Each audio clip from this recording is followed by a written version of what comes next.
recording it now. Okay. Would you be able to send it to me? Oh, sure. Yeah. Okay, good. All right. Well, welcome everybody. Glad to have you. This is an introduction to QuickBooks. I don't know if many people have used QuickBooks yet or not, but this class is for beginners. So if you haven't used it, that's perfectly fine. Has anybody used it? It's kind of hard. It's really hard. It's a lot harder to teach through Zoom than it is in person. It's because you don't get that quick response from people. But we do have this chat going, so if anybody has a question, just list it on the chat window, and hopefully I see it. Feel free to unmute yourself at any time. I guess, Steve, did you already tell them to mute everybody, to mute themselves? Yeah, I did. Okay, all right. So but if you have any questions, just unmute yourself and say, hey, I have a question or something. So I'll just dive right into it. So QuickBooks, there's QuickBooks Desktop, and then there's QuickBooks Online. Those are two different products that work very different, but they both do the same thing.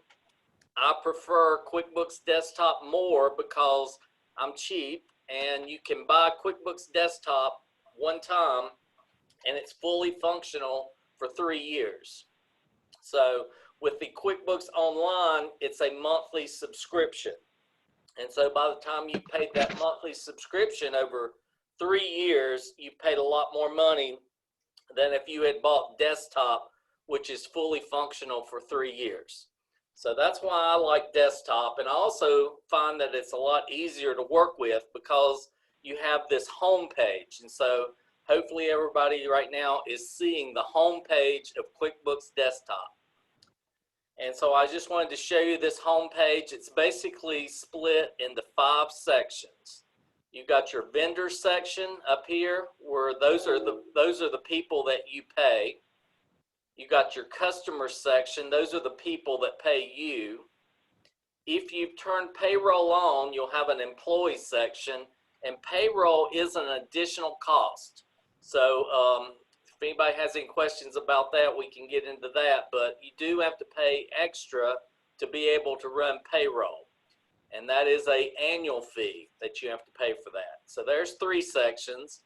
Then we've got the company section, where the main things that drive QuickBooks, and that's your chart of accounts and your items and services. So we'll be talking about that. And then the last section is the banking section. So this is a sample company that I'm going to show you right now. What we're going to do is we're going to actually just start us up a company from scratch. Brand new company, and we're going to sell some stuff. We're going to receive some money. We're going to pay some bills. We're going to do all of that in our company. But first, I just wanted to show you this company and show you how easy it is to understand. So if you did some work for somebody, you probably would send them an invoice. And so you would click on Create Invoice. And so when I click on Create Invoice, it pulls up a blank invoice, okay?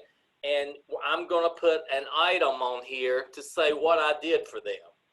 You know, whatever I did, an item, all right? So once you've created the invoice, at some point, they're going to send you a check or pay you with cash. And so you would click on Receive Payment.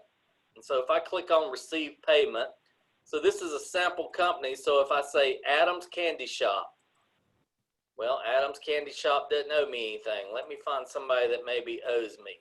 Let me see if I can find somebody that owes me some money. So Edward Blackwell does. Okay, so I'm going to go here and put in Edward Blackwell, and I tab. I can see the invoice that he needs to pay me, and so he owes me $1,125. And so if I say, well, he sent me $500 and he's paying me with a check, and we'll just use the date that they got in here. This is a sample company, so it has really weird dates, but the check number was 8679. And I'm hooking it with that check mark right there. I'm paying $500 on a $1,125 invoice. And it even tells me there's an underpayment. There's $625 still owed on this invoice. When finished, leave this as an underpayment or write off the extra amount. So I'm sure that we would want to leave this as an underpayment. So if I go ahead and hit save and close, then the next thing that happens, I just follow the arrow. As old people, we can really understand this flow chart because we grew up on flow charts. But if I click on record deposit, that's the next step in the process. So when I click on record deposit, it shows me everybody that's paid me. So basically all these payments right here are basically sitting in my office, sitting on my desk. And so yes, there's that $500 check that Edward Blackwell sent me. And so my next step is to grab this off of my desk, and then I'm ready to go take it to the bank. So if I've got a bunch of checks, I got 2 checks out here and some cash and some credit cards, I can grab as many as I want to. And when I hit OK, it's going to move to the screen behind it, which is your deposit screen. So when I hit OK, it's going to move right here. When I hit OK, it's moving from undeposited funds into whatever checking account, whatever bank account I want to put it into. Okay, so we'll say it's called our checking account. And so it's going from undeposited funds into our checking account. Check number, check is the type, $500. I'm going to hit save and close. So now this was 6, so that means now there's just 5 things sitting at my desk that are waiting to go to the bank. So that's kind of like an introduction of like how you would receive a payment in QuickBooks Desktop. So I am going to, I think now we will just close out the sample company, and then I'm going to start up a company from scratch. So I'm going to go, this is the proper way to always shut down QuickBooks, is go to Window, and then hit Close All. And what it's going to do is it's going to shut down these 2 windows that I have opened up over here. Remember, I looked at a profit. I don't think we looked at a profit and loss report yet, but there's a profit and loss report. That is what we're after. We're wanting to see how well my business did. And so the way I got to that was if I go to Reports, Company and Financial, Profit and Loss Standard. So immediately it's defaulting to this month today. Like I say, it's weird dates in this sample company. So it says in the month of December, from the 1st through the 15th, this is what happened. You had this much income, $18,000 worth of income. And so all these different accounts are all the different types of income that you have made. So in the whole month, you made $18,807. In half of the month, you made that much money. So on your cost of goods sold, that shows how much money you've made. And then we start looking at how much money I spent. And so cost of goods sold, we'll talk about more about that, but I've spent $1,777 on stuff, cost of goods sold. And if you think of that, like you can think of it in broad terms, but if you were in the, some type of business where like the lamp store, if I had to go buy lamps, that would be a good example of cost of goods sold. I had to go buy some lamps so that I could sell them. So you have cost of goods sold accounts, and then also you have expense accounts.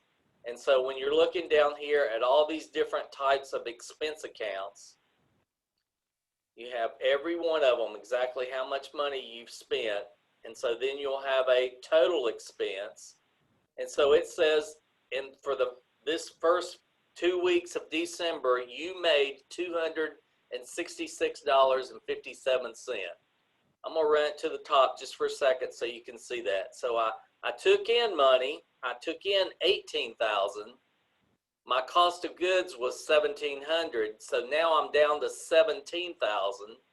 And then I've got to take all of my expenses out of that $17,000. So if I look down through here, my expenses total $16,000. So that's why you're down to where you only made $266. Now, little strange things come down here at the very bottom. They're called other income, other expense. Like if your bank give you a penny or two of interest, that would be interest income. If you sold like a big piece of equipment, that would be considered an other expense, which would be considered like a gain on sale of asset. You know, if you had spent $20,000 on a piece of equipment and then you sold it. So, but that would be going down here at the bottom where you have other income and other expense. And we refer to all of these different categories that are listed here as to what your chart of accounts looks like. So I'm going to do Control A, which is a shortcut to get me to my chart of accounts.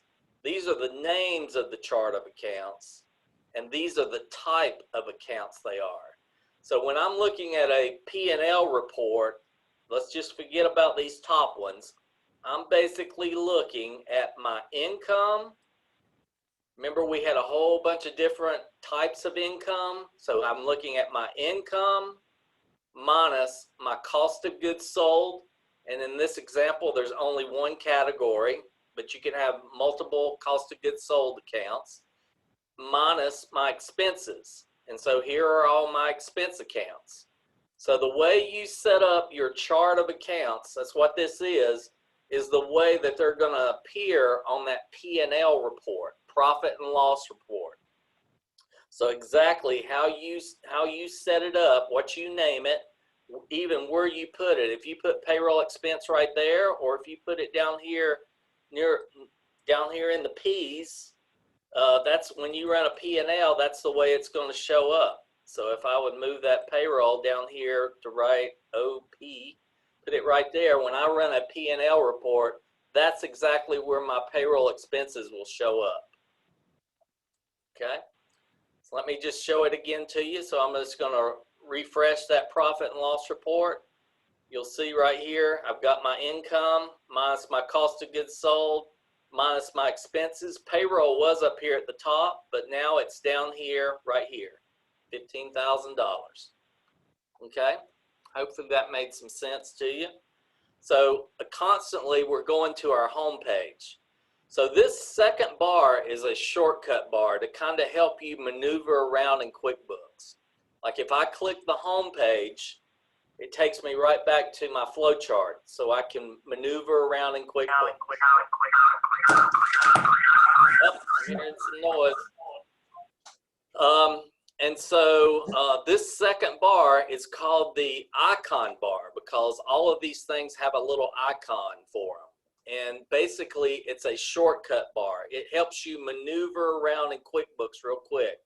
So another thing you're probably doing a lot in QuickBooks is maybe you're going to your customer list. So if I click on customers, I can see exactly all of my customers, and I can see Edward Blackwell. He owes me $625. If I highlight his name over here on the right side, I can see exactly what's going on with Edward. Sometimes I have invoices and sometimes I have payments. And there was that payment we just did, that $500 payment, but that $500 payment got paid on this $1,125 invoice, $1,125 invoice. So that is why, let's see here, that is why it shows he only owes me $625 right now. What shows right here in the open balance should be matching what's over here under the balance. Okay, so there's your customers, and so your customers pay you. And like I was saying, on your invoices, if I open up the invoice for him, I can see these are the things that we sold him. We sold him gardening, tea removal, and trimming. Those were the items that we used. Remember I told you what drives QuickBooks is your chart of accounts and your items and services. So we will make up items that are, you know, what we need in our business. So they can be anything, but all items are either you're selling a service or you're selling a product. It's either a a service or a product in a business, anything that you set up that goes on an invoice, okay?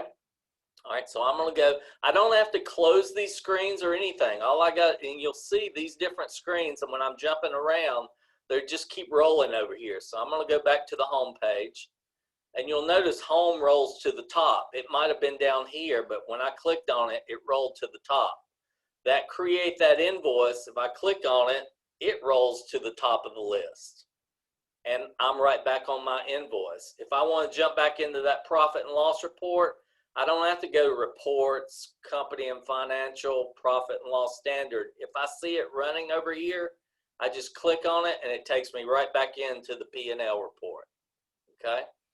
So let's go back to the home page, because that's where you always go back to kind of get your bearings of what you need to do. And so again, it's the chart of accounts, and it's your items and services that drives QuickBooks. And so if I click on my chart of accounts, I see all of these different accounts. These are different types of accounts, and I'm not sure if everybody should have gotten the email from Steve on some handouts that can kind of go along with what I'm talking about today. And so there's 16 different types of accounts on your chart of accounts. There's 16 different types. These are different types. So you might have one bank account, you might have 5 bank accounts. You might have 1 credit card, you might have 5 credit cards. Other current liabilities are things that you owe. So you might owe payroll taxes. That would be considered a liability. You might owe a mortgage payment. That would be considered a liability. And in fact, a mortgage payment might be considered a long-term liability. And then the equity section right here is, it shows the money that you've put in the business or the money that you've taken out of the business. That's what equity stands for. So all of these things from equity up, they sit on a different financial report. So let me just show you that second financial report. So I'm going to go to reports again. I'm going to come down to company and financial. And we talked about the profit and loss. The other financial report is the balance sheet. And there's a lot of different types of profit and loss reports. The standard is the one that you will use the most often. But then you've got the balance sheet report. And the balance sheet is where everything else, all the other types of accounts that you have set up in your QuickBooks show up. Like your bank accounts. How much money is in your bank account? How much is in accounts receivable? Accounts receivable means I've created an invoice and I'm waiting for them to pay me. And so that when I create that invoice, my accounts receivable balance goes up. But when they pay that invoice, my accounts receivable balance goes down, okay? Other current assets, that's where my undeposited funds kind of sits, you know, those checks that are sitting on my desk drawer, okay? Fixed assets, those are like large things that you financed and take a while to pay, like your building and stuff. Accounts payable is like if I have entered a bill into QuickBooks, my accounts payable goes up. But when I pay that bill, my accounts payable will go down, okay? And then I'm gonna just come on down here and look at equity. That's where you put in your personal money. So I'm gonna go back to the home page, okay? Forgot where I was gonna go with that right there. Does anybody have any questions about that? I know that's kind of a crash course in accounting, but as we go along, I think you will understand it just a little bit more. Oh, one thing I was going to show you is like everything that shows on the balance sheet is a register. Money flows in those registers and out of those registers. So you'll notice on income, cost of goods sold, and expense, they're not registers. They don't have balances. But everything up top has balances because in a bank account, when you write a check, your balance is going down. But when you record a deposit, your balance is going up. It's the same way with the account called accounts receivable. every time I create an invoice, my balance is going up. But when they pay that invoice, my balance is going down. So it's like that is my balance at this particular point in time, 35,000, because sometimes it's going up when I create an invoice. You can tell right there is an invoice, and here's an invoice. But when they make a payment, my balance goes down. And so it's just a constant running of where you stand at a particular point in time. Okay, so let's go to the home page.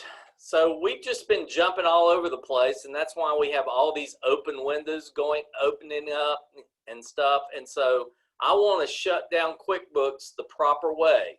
And so what I want to do is go to Window on the menu bar. This top bar is called the menu bar. The second bar is called the icon shortcut bar. So I want to go up to the menu bar, and I'm going to hit Close All. And that's going to shut down all the windows that I have opened up. So it just goes through the process of just shutting down all these windows. Okay. It might say, you've modified this report. I don't remember what we did, but yeah, maybe I did. Would you like to memorize it? And I'm going to say, no, I don't need to memorize it. So now all of my windows are shut. And so after I've done that and went to Window and Close All, then I'm going to jump over to File, and I'm going to hit Exit. I can either hit Exit or I can hit Close Company. Close Company. So this is another benefit about running QuickBooks Desktop, is that you can have as many companies as you want. Right here, all these are different companies that I can jump into another company and open it up. In Desktop, you can have as many companies as you want. In QuickBooks Online, you have to have a subscription for every company. So that can get expensive. They do give you a discount that's like $5 extra. If you've got one main account, it's $5 for each extra subscription every single month.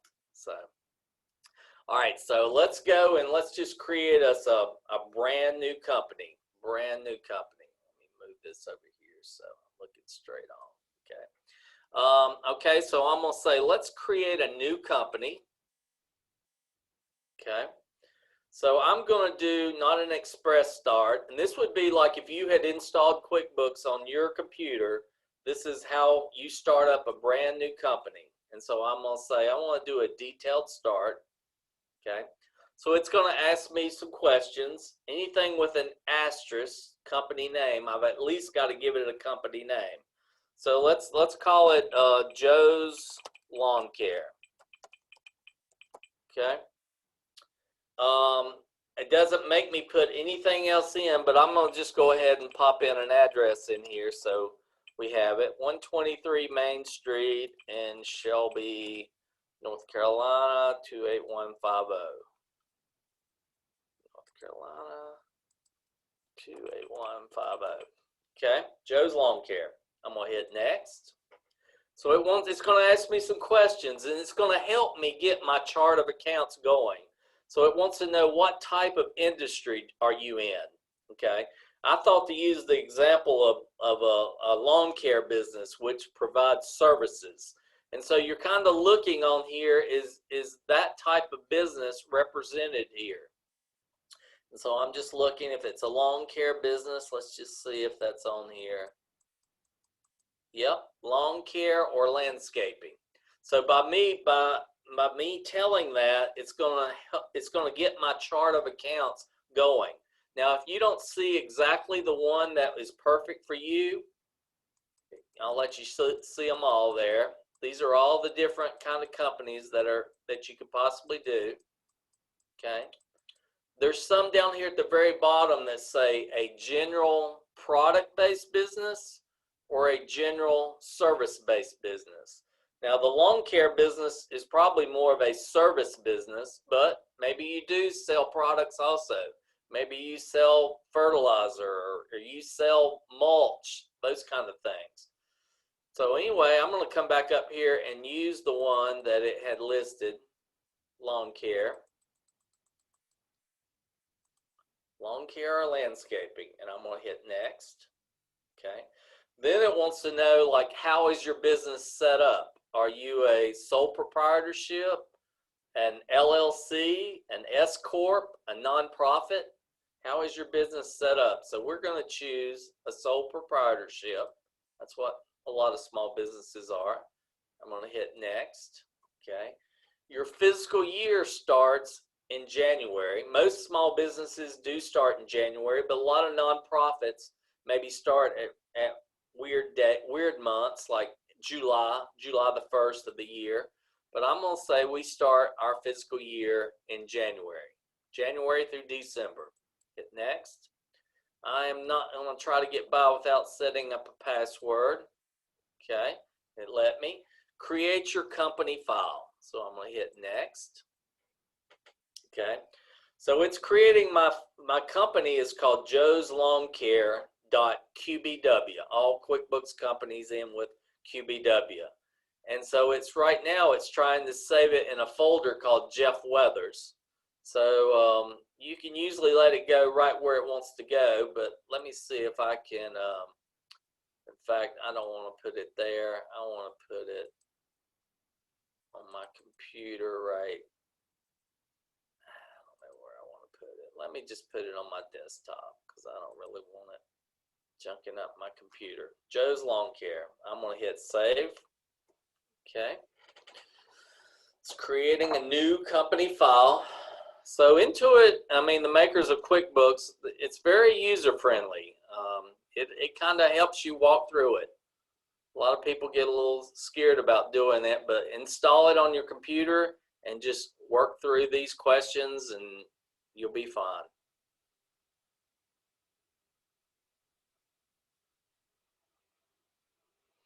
All right, so we're going to run through some more questions that it's going to help us customize QuickBooks for my particular business. Okay, so customizing QuickBooks for your business. I'm going to hit next. Okay, what do you sell? Do you sell services?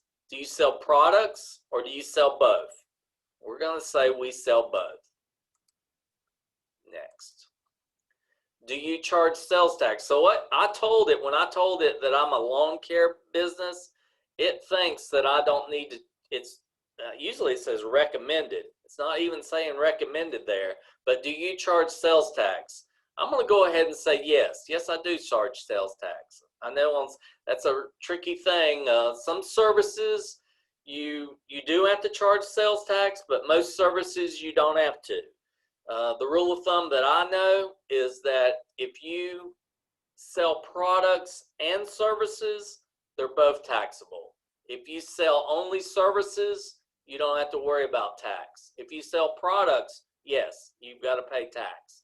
So we're going to say yes, just so we get that feature turned on. So now it's telling me recommended for your business. Do you want to create estimates in QuickBooks? Like I could create an estimate and give somebody an estimate and say, well, this is how much I'll charge you every month to do your grass cutting. And an estimate is a non-posting transaction. That means it does not affect the profit and loss report until you turn that estimate into an invoice, because you could create estimates, a lot of estimates, and the people never even come back to you. That way, since it's a non-posting transaction, it's not affecting your P&L report. And you just, whenever they say, yes, it sounds good, let's do it. You just click, with a click, you can turn that estimate into an invoice, and then that's when it will start affecting your profit and loss report. Do you create estimates? We'll go ahead, we'll say yes, okay. Tracking customer orders in QuickBooks. This is kind of used in, like, if I had a lamp store and somebody, Holiday Inn, came by and they said, I want to get 50 of these lamps, I would do a sales order. A sales order is a non-posting transaction also, but on a sales order, you're getting the information that, yes, Holiday Inn said, I want you to get me 50 of these lamps. And so you get them in stock, and then you turn that sales order into an invoice. Then it's affecting your profit and loss report. And you say, yes, they're in. You can come pick them up now, okay? So that's sales orders. And if you think you've got to do sales orders, you cannot use the the lowest desktop product, which is called QuickBooks Pro 2020. You would have to move up to the next level, which is called QuickBooks Premier 2020. And I'll tell you, QuickBooks Pro handles most small businesses, but if you do need sales orders, you would have to move up to the QuickBooks Premier, which is cost about $100 more. QuickBooks Pro runs about $179, and it's fully functional for 3 years. So it's basically costing you about $60 a year to run QuickBooks Pro. And right now is a perfect time to buy, because right now QuickBooks 2021 is just right on the verge of coming out. And in fact, if you buy QuickBooks 2020 today, when 2021 comes out, you'll get that copy for free. So within that 60-day window of 2021 getting ready to come out, if you buy 2020 now, you'll get 2021 for free. And so there's a website that I like to send most of my clients to purchase it, where it's $179. And that website is called softwarediscountcenter.com. softwarediscountcenter.com. In fact, I will show you what that looks like. Let me just open another screen here. Software, let me make sure I don't mess something up. Softwarediscountcenter.com. Okay. So if you were buying QuickBooks Pro, if I had to buy QuickBooks Premier, I'd have to move over here. But if you wanted to buy QuickBooks Pro, if I say more info, okay, QuickBooks Pro 2020, and I'm going to say for one user, more info. And when it talks about one user, 2 user, 3 user, it means how many people need to be in QuickBooks at the very same time. Like you could use QuickBooks and then you leave and then somebody else comes and uses QuickBooks. That's considered a one user license. It's how many seats do you want QuickBooks to be using at one particular time. So if you wanted 2 people in your office to work at the very same time, you would have to get a 2 user license, which is probably double the price. But I'm going to click on one user. Okay. Okay.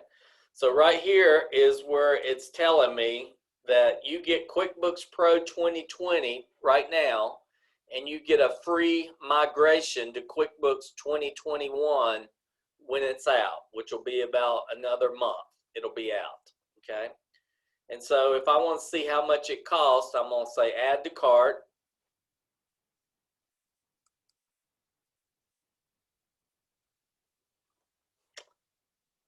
So it's $179. And so basically I'm getting QuickBooks Pro 2020 and QuickBooks Pro 2021. And Kristen, I just saw where you said that is wonderful. I just bought it. I'm pretty sure, I'm not sure where you bought it at, but I believe that if you bought it within the last 30 days, that and the window is, let's see, I wrote it down today. It's from July the 20th. If you bought it after July the 20th, I believe you can get a free copy of 2021. So, all right. So let's see. Hey, Jeff, you got another question on chat. Okay. What is the recommended annual income of a business in order to go from Pro to Premier? There's no annual income that decides it. You move up to Premier if you need sales orders. You move up to Premier. There's specialized versions in Premier. There's like the nonprofit.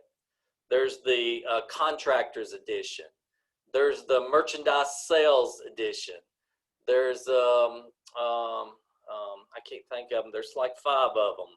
And so most people can run QuickBooks Pro just perfect. So feel free, want to contact me. My email is jeff@QBX, like QuickBooks, QBXaccounting.com. If you want to drop me an email and we can chat back and forth, but I'll be glad to help you for free. Anybody that wants to know which edition to get or what to do. But Jeff at QBX Accounting. We are located uptown Shelby. We're at 407 North Lafayette Street.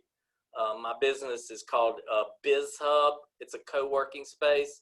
And so I do my accounting business out of Biz Hub. So let's see, Kristen, for that same price, I found a discount code for $10 off. So you found it for like $179. So trusted tech team.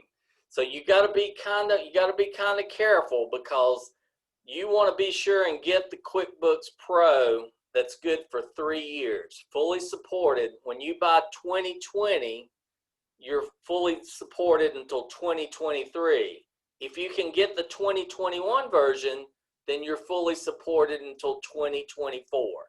It's 3 full years, whatever edition you buy. So this is a great time, because you're getting right in on the very bottom of getting the 2021 edition. And so you will be good until May the 31st of 2024. You will not have to go buy QuickBooks again until 2024. All right, so let me get back over here to my QuickBooks. Okay, so tracking customer orders in QuickBooks. So we're going to say no, we're not doing that. Okay, most people don't have to do sales orders. Using statements in QuickBooks. A statement is I'm going to send out invoices to people, and if those people are not paying my invoice, I'm going to send them a statement that reminds them, yes, you owe this invoice, this invoice, this invoice. I'm waiting for payment. So that's what a statement is. So yes, I do want to send statements. Okay. Using progress invoicing. This is where, like, using mostly in the construction business of, like, it's going to be a $30,000 job and I want $10,000 up front, and then when I'm halfway into it, I want another $10,000, and then I want that final $10,000 when the job's done. That is called progress invoicing. It's kind of like invoicing, but it's called progress invoicing. Do you want to use progress invoicing? I'm going to say no. We don't want to do that. Okay. We don't want to get too advanced here. QuickBooks can handle all types of businesses and do a lot of stuff, but we were going to keep it kind of simple. Managing bills you owe. That means that, like, when the phone bill comes in, if I want to take the time to entering it into QuickBooks, that yes, I need to pay the phone bill, and they even tell me, like, it's due on a certain date, I can plug it in there exactly the date that they tell me that it's due. So I say yes, let's turn that feature on. Yes. Tracking inventory in QuickBooks. A lot of people get hung up on this and they think, yeah, I need to track inventory. So if you think you need to track inventory, please give me a call and let's talk about it, because most people do not need to track inventory. If you're a lamp store, yes, you need to track inventory. But most people, like, definitely if you manufacture something, you do not track inventory in QuickBooks. The only time you would track inventory in QuickBooks is if you bought a finished product and then you're selling that finished product. You might want to keep track of how many of a certain thing that you have in your warehouse. So it gets very complex on that. So you have to be very meticulous on how you keep track of that. So call me if you need inventory. So I'm going to say no. Tracking time in QuickBooks, that's another thing that's hooked in with the payroll system that a lot of construction companies use, of how much time they spent on this job, and then they sent Tommy over to that job and then Bill over to that job. That's called tracking time. And so most small businesses don't have to do that. I think I said yes. Do you have employees? And so this is where I was saying that if you have employees, you've got to get a 1-year license to turn on the payroll feature in QuickBooks. And so usually if you have employees, there's a couple different options. You can pay some third-party payroll system like ADP or Gusto. I don't recommend it. If I'm using an Intuit product, I'm going to use an Intuit payroll product.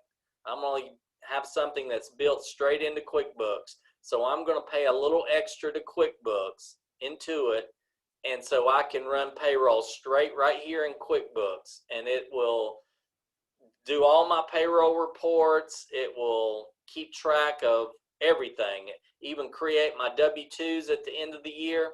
So you either have employees, or you say, no, I have contract labor. I give them a 1099 at the end of the year, and they handle their own taxes. I don't, and so there's rules on that. You know, how much control do you have over that person? Are they really an employee, or are they a subcontractor? A subcontractor, you don't really have control over them. You don't tell them when to come to work. You don't supply everything they need. They are subcontractor. They work for themselves. So if you need any clarification on that, just let me know. So I'm not going to say yes, because if I would say yes, then it would want me to plug in a license that I need to get that from. And that license, I tell you, most people, if you do want to get the license that works in QuickBooks on Amazon, Amazon.com, there is a product called QuickBooks Pro 2020. 2021's not on there yet, and you can't buy 2021 on Amazon, but there it says QuickBooks Pro 2020 with enhanced payroll. It costs about $100 more, $279 instead of $179, or $284, I believe is what it is right now. But that gets you the 1-year license to run QuickBooks. The other option is to contact me and run it, and we run the license. We put my license in your QuickBooks. So that's another thing. So, all right. So now we're at talking about using accounts in QuickBooks. And when I say accounts, I'm talking about the chart of accounts. So I'm going to hit next. Okay. So select a date to start tracking your finances. Here we are all the way into August, August the 27th. If I want to enter in everything that's happened in my business from January the 1st, I could. All I got to do is get my bank statements in front of me and just start entering. I did this deposit, this deposit, this deposit. I wrote this check, wrote this check. You could recreate everything that happened from January the 1st up to August. And so I would say, yeah, let's say the beginning of the fiscal year. Even though maybe I have good intentions to do that, it's not going to hurt anything if I don't do that part. If I start August, there's no problem. There's just no data from January to July. And starting August going forward, then at the end of the year, you would have to look at your P&L report from your old way you did bookkeeping. And then you would look at your P&L from August going forward the way you did bookkeeping, and you would kind of throw your numbers together. But if you're as anal as me, I would go all the way back to January the 1st, put in everything that happened, so at the end of the year, I can print a good profit and loss report and tell my accountant exactly how my business did, how much income I took in, how much expense I had, whether my business made money or lost money. So I'm going to put January the 1st. I'm going to hit next. So now we're setting up our chart of accounts. Remember the things that show up on your P&L report? It's your income, your cost of goods sold, and your expense. From all the questions I've answered, this is the chart of accounts that it's recommending for me. So it's come up with a couple income accounts called installation services and maintenance services. It's come up with several cost of goods sold accounts. These are costs that are directly related to me making the income. Rent is not directly related to me making income. I've got to pay rent regardless. So that's why it's down in the bottom as an expense. They both get minused out, but maybe I had to go buy subcontracted services. That's just for me to make the money. It's a direct cost to me making the money is that I've got to pay subcontracted services. Maybe I've got to buy tools and small equipment. For me to make the money, that's what cost of goods sold is. These are direct costs for you to make the money. So I say turn everything on. It's recommending. If you never use it, no problem. At some point, you can delete it At any point, you can add new accounts. You'll say, I want to set up a new income account or a new cost of goods sold account or a new expense account. So I'm just going to turn all of these on. Turn them on. It'll be best to have them than not have them. So then when we look at our expenses, yes, I might have business license and permits. Charitable contributions, that's kind of, that's more of a personal expense. That's not really a business expense. If I'd done something nice for a charitable organization, I would probably classify it as advertising and promotion. I wouldn't classify it as a charitable contribution. That's more of a personal thing. Dues and subscriptions, yes, I have to pay a monthly dues to somebody. You'll notice here under insurance expense, they're indented just a little bit. These are called sub-accounts. So you've got some sub-accounts under insurance expense called general liability and health insurance and life and disability. Let's turn them all on. We might even create some more sub-accounts as we go along. Yes, I might have janitorial expense. Miscellaneous expense, I don't really like to turn that one on because that's not very descriptive, so I usually leave that one off. Printing and reproduction, yes, I'm going to turn that one on. Property taxes, sure. Maybe even uniforms, turn it on. So there's all my expenses, and now I'm down at the very bottom where is my other little strange things. So under other income, I've got interest income. My bank might give me a penny or two. Insurance proceeds received. Maybe I had some damage and they send me an insurance check. That's why it's considered other income. It's not considered business income. It's not at the top because it is income, but it ain't business income. It's other income that you got. Finance charge income, if you start charging them for being late to pay you, that's where that would go to. Other income, finance charge income. All right, I'm going to hit next. Congratulations, you've completed the easy step interview. Thank goodness. All right, go to setup. Okay. How we doing? Everybody doing okay? Thumbs up. Cecilia, I see you. I can see you. Deborah, I can't see you. I don't know where the rest are. All right, so I know it's a lot, but we're getting it. So right here, it says, add the people you do business with, add the products and services you sell, and add your bank accounts. I don't need to do any of those right away. I don't need to add the people I do business with or the products and services I sell. I'm going to do it as I go along. But I am going to add a bank account because QuickBooks won't hardly do anything unless you add a bank account. So I'm going to click on add a bank account. Okay, I can have as many bank accounts as I want, as many as I've got. So let's say I've got Wells Fargo checking, and I usually put the last 4 digits of the checking account. We'll say 8678. Okay, then maybe I've got a Wells Fargo savings account, savings, and that ends in 9089. Okay, and then let's say I've got a PayPal account. PayPal is a bank account, so PayPal Bank. That's what I'm gonna give that name. So I'm not gonna put any opening balance or anything. I'm just getting these 3 bank accounts set up in my chart of accounts. So I hit continue. A tries to sell me something instantly. I'm gonna say no thanks. Continue. Okay. So I've added my bank account. So I'm gonna click start working. Okay. All right, there's a lot of training built right into QuickBooks. It talks about reports, invoicing, help and support, file management. You can go through that. You can also Google anything on YouTube. How do I create a sales receipt or an invoice in QuickBooks? And you'll find just a ton of training. Even I have if you Google QuickBooks, Jeff Weathers, you're going to see a class where I think it's a 45-minute class of an introduction to QuickBooks. And so that's why I was asking Steve about can I get a copy of this lesson? So I'll put it on my YouTube page so people can go and watch this lesson as much as they want to. Okay.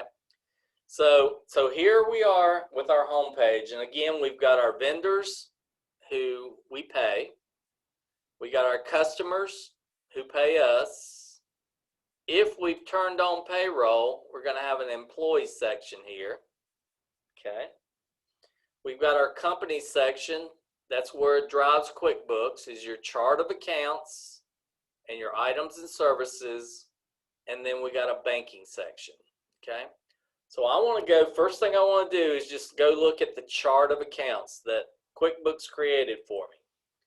So here's all the different types of accounts it created for me. And as you can see, there's my 3 bank accounts that we set up. We set up a PayPal bank, a Wells Fargo checking, and a Wells Fargo savings. You'll notice all of these registers are completely zero right now. There's no money in them whatsoever. Then we've got all the accounts that show up on the P&L report. We've got those 2 income accounts called installation services and maintenance services. We've got several different cost of goods sold accounts, and we've got a bunch of expense accounts. You'll notice our insurance expense, they're indented. Okay. Then down here at the bottom, we've got our other income, which is strange little things. And we've also got an other expense, which is just a spot. If you have any questions and you're not sure what account to put it in, put it down here under Ask My Accountant. And then the next time you talk to your accountant or someone like myself, they can help you figure out, well, that's what you should do. You should create a new expense account called so-and-so. You don't want to get crazy on these accounts because these accounts pretty much match up with your tax return. So you kind of want to just try your best to try to find a spot for it. I do a few things on my chart of accounts right away. Like under this meals and entertainment, if I hit Control E, or if I don't know the shortcut, there's lots of shortcuts in QuickBooks. If I come right down here to the bottom where it says account, and I want to edit that account, it teaches me the shortcut is Control E. So I'm on meals and entertainment. If I edit that account, right now, you cannot write off entertainment anymore. They cut that out about 2 years ago. So it's meals expense. That's all you can write off on that. You cannot write off even this description here is not that big a deal. But you can only write off meals, and I don't know if you know this or not, but if you go spend $50 on a meal, when you get your taxes done, you get to only write off 50% of it. So even though you spent 100, when he does your taxes, he only writes down 50. So it's always a 50% expense. Another account that's never on here that I really like to have is called supplies. Now there is one called office supplies, and I usually like to rename that. So instead of calling it office supplies, I'm going to hit Control E, and I'm going to call it office expense. That's the wording that's on your tax return, and that's all. It gives it a little bit broader meaning. Like if I had to go buy flowers to decorate my office, it would be an office expense more than office supplies. Office supplies would go in office expense also, but I've renamed it to office expense. Another one that is not here that I like to use is supplies. So like if you bought toilet paper, I guess you could put it under office expense, but I use supplies a lot. So I'm going to come down here to where account is, and I'm wanting to add a new account. So it teaches me the shortcut is Control N. What if I don't know want to use the shortcut yet? I just hit new. Okay. So this is where I'm setting up a new account on my chart of accounts.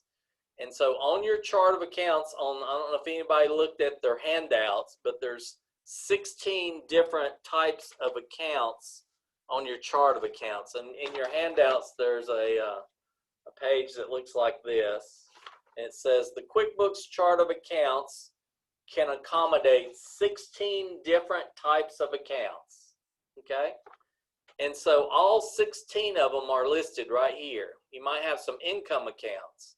You might have some expense accounts. You might have some cost of goods sold accounts. Those are the ones that show up on the P&L, right? You might have other income or other expense. Those are the 5 accounts that show up on the P&L. The rest of them show up on the balance sheet, the other financial report. So for right now, we're wanting to set up a new expense account, and it tells you some examples of expense accounts. I choose expense, and I'm going to hit continue. So that is the type of account I'm setting up, and the name of it is going to be called supplies.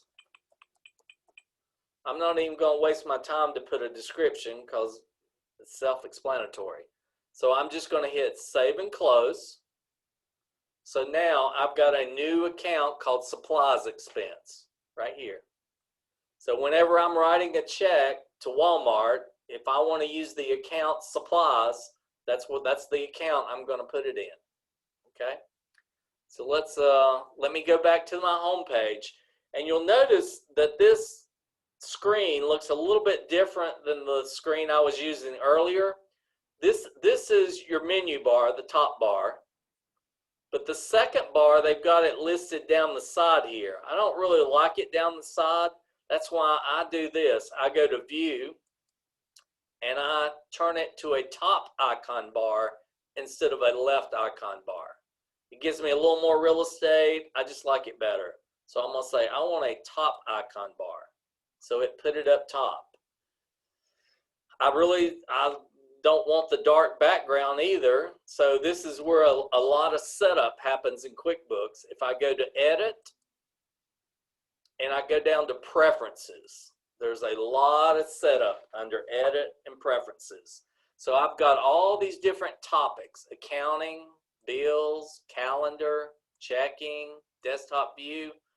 And every one of these topics has a my preferences and a company preferences. A company preference means that it affects everybody in our whole office that's hooked up to QuickBooks. My preferences means it's my computer.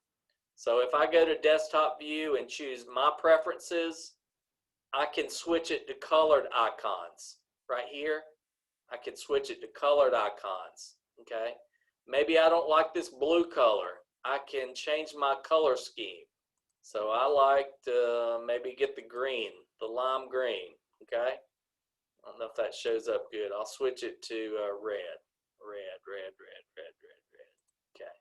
red. So I'm going to hit OK. So every one of these topics, and so basically you just start learning this. You start looking at accounting and say, do you wish to save them? Yes, I do want to save that. Okay. But you just basically go down the list and look at my preferences and company preferences on every one of these different topics. And learn how you can set different things up in QuickBooks. All right, so let's go to the home page. Oh, and this is the other thing is I like to turn on, if I go back to view, I like to turn my open window list on. Remember those screens that were running on the left-hand side? If I turn that button on right there, my open window list, there's those screens that I can jump around to. Those same screens are going to be listed right here under window, the very home and chart of accounts, home and chart of accounts. So if I want to go to the home page, I could have hit the second bar, which is your shortcut bar, or if I saw it over here, I can hit that. But so like the very first thing I want to do is I want to say, well, let's create an invoice. Okay, I hit create an invoice. Okay. So I'm going to pop in an invoice and sell somebody something. So let's say it's the customer's name is Joe Smith. Joe Smith, okay? When I tab over, it's going to tell me Joe Smith is not in your customer job list. To automatically add Joe Smith, click Quick Add. You can enter more detailed information later. So I can either do a quick add and just get his name, or if I want to do a setup, I can get all kind of information about him. I can get his address, I can get his email, I can choose how he pays, sales tax settings, all these different things that I can set up about Joe. But for right now, I just want his name. So I'm going to hit OK. So now, if I go to my customers on the second bar, it's going to take me straight to Joe Smith. He's out there now, Joe Smith. There's nothing's happened yet. There's nothing out here whatsoever for him. So let me go right back over here to my create the invoice. Okay. All right, so it's got today's date. If you wanted to look like you didn't start business today, maybe you want to change your invoice number to 1001. So because the next one we create will be invoice number 2. So the next one, if I change that right now, the next one will be 1002. Okay. So on your invoices is where your items, your products and services come in. And so on every invoice, you've got to say, well, what did I do for Joe? So right now, when I do my drop down on my items, I only see this one called out of state. So I'm just on the fly. I'm going to create an item. Like, what do I do? So let's say it's lawn maintenance. So I'm going to create an item called lawn maintenance. Okay.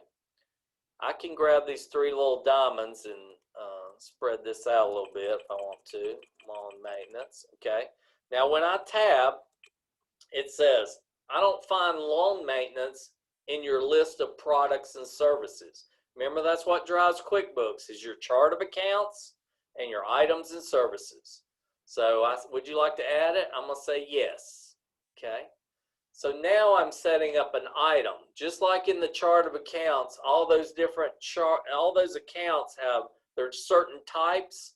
When you're setting up items, there's certain types. And these are my choices for types. And so there is a handout. It's in all the Appendix B instructor handouts maybe you got. But on this one page here called B-6, it says item types. So it talks about the different item types. And the main 2 we use are either a service item or a non-inventory part item. And there's also an item called inventory part if I had turned inventory on, but I said don't even turn it on. So if it's a thing, you would set it up as a non-inventory part. Like if they were buying mulch, I would set it up as a non-inventory part. If I'm doing lawn maintenance, I would consider that a service. So the item name is called lawn maintenance, and this is the wording that's going to pop up on my invoice. So I'm going to put, let's say it's weekly lawn maintenance. Weekly lawn maintenance. Okay. So if my weekly lawn maintenance was a set price, I could pop it in there. Let's say it's $30 an hour. So I'm going to pop in 30. Is this maintenance taxable or not taxable? So I am going to choose that it is not taxable. So right here, I'm going to say it is non-taxable. Okay. The last thing it wants to know is what account do you want to track the money you make from doing this lawn maintenance. So I'm going to do my drop down, and when it's talking about account, it's talking about your chart of accounts. So when I do the drop down right there, it wants to know what, and it would definitely be an income account, because if you're doing an invoice, you're making money. So it will definitely be an income account. Maintenance services, sounds great, right? So I'm going to choose that. If either one of those wasn't great, if I just type in whatever account I want to call it, and when I tab over, it would say, I don't see that in your chart of accounts. Would you like to add it? And you say yes. And then it would want to know, well, what type of account are you trying to add to your chart of accounts? And I would say, it's an income account. And so it's pretty simple. So maintenance services, so now my item is set up. I'll never have to set it up again. It's always going to be there now. So I hit OK. And so that popped right there on my invoice. And let's say it took me 2 hours to do his lawn maintenance. So if right now the price is $30, but if I pop in 2 right there and tab, it's going to say, you owe me $60 for lawn maintenance. Okay, so let's go ahead and hit save and close. So now you can see where Joe Smith owes $60. And I can actually see the invoice for Joe. If he said, oh, I wanted you to do some fertilizing too. So I just pop that invoice back up and I come over here to my item code and I'm going to add that I've got to do some fertilizer. So fertilizer, okay, I had to go buy the fertilizer. So I'm going to tab over. It says, I don't see that in your list of products and services. Would you like to add it? And I'm going to say yes. Okay. So fertilizer is a thing. So I'm going to set that up as a non-inventory part. I'm not keeping track of how many fertilizer bags I have in my building. So that's why you call it a non-inventory part. If I was keeping track of that, it would be an inventory part. All right, so I'm going on the description, I'm going to put bag of fertilizer. Okay, and let's say the bags of fertilizer cost $25 each. If it's fertilizer, it gets, am I going to tax my customer for it? Or when I went and bought the fertilizer, I just went ahead and paid the sales tax. When I went to Lowe's, I just went ahead and paid the sales tax. So if that's true, then I don't need to get into doing sales tax. So that's the easiest thing to do, is try to stay away from that if all possible. So I'm going to say it's non-taxable because I paid the sales tax when I bought it from Lowe's. Okay, I bought it for $12.32, but I'm going to charge him $25. So now I'm back down here, we're saying account again. So it's wanting to know on your chart of accounts, where do you want to track the money you're going to make from this fertilizer sale?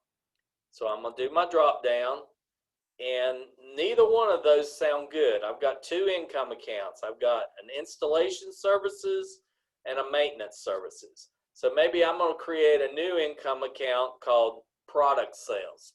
Product sales, okay? Product sales. Tab over. It says, I don't see that in your chart of accounts. So I say, well, let's set it up. So remember, now I'm setting up something on my chart of accounts. And there's 16 different types of accounts in my chart of accounts. But I want to set this up as an income account. Okay. It's very descriptive. All I got to do is hit save and close. All right, so now my item is all set up. I'll never have to mess with it again. So I'm going to hit OK. So let's say I had to buy 2 bags of fertilizer. They're $25 each. So when I tab in 2, it's going to bring it up to $50. So now he owes me $110, right? All right, so I'm going to hit, let's see what it looks like that I'm getting ready to send to the guy. So right now it's flagged as print later. That means it's going out in the print queue and it's waiting for me to print it. But let's say I don't want to mail it to him. I just want to email it to him. So if I do email later, as soon as I hit save and close, it's going to ask me, well, what's his email? And I can email it to him. And in QuickBooks, you can even turn on a feature called Intuit Payments. If you set up an Intuit merchant account where they can click on a view and pay link and pay you right there on the invoice, where the money gets routed from their bank account into your bank account. And you can give them the option to either pay you by ACH wire or to pay you by credit card. If they're going to pay me by credit card, I'm probably going to come back to this invoice and add a credit card fee on there. So they're paying the fee of the credit card instead of me. If they pay through the ACH, it costs me $3 a pop, whether they paid me $10,000 or $100. It's $3 a pop if you get paid through Intuit Payments. Okay, so that's probably more of an advanced class right there, but that's a great feature right there. But before I email it to him, I'm just going to preview it. Instead of printing it, I'm going to hit preview and just see what it looks like. Okay. So when I look at it, it's got my address on there because we keyed that in when we were setting up. And down here, it says it's got his name. I didn't take the time to put his address, but it says, here's my invoice number and the date that the invoice was created. So there was 2 hours of lawn maintenance at $30 a pop, and there was 2 bags of fertilizer at $25 a pop. So he owes me $110. Come down here to the bottom. He owes me $110. Okay. So I'm gonna hit close. Looks pretty good to me. So then I can email it to him.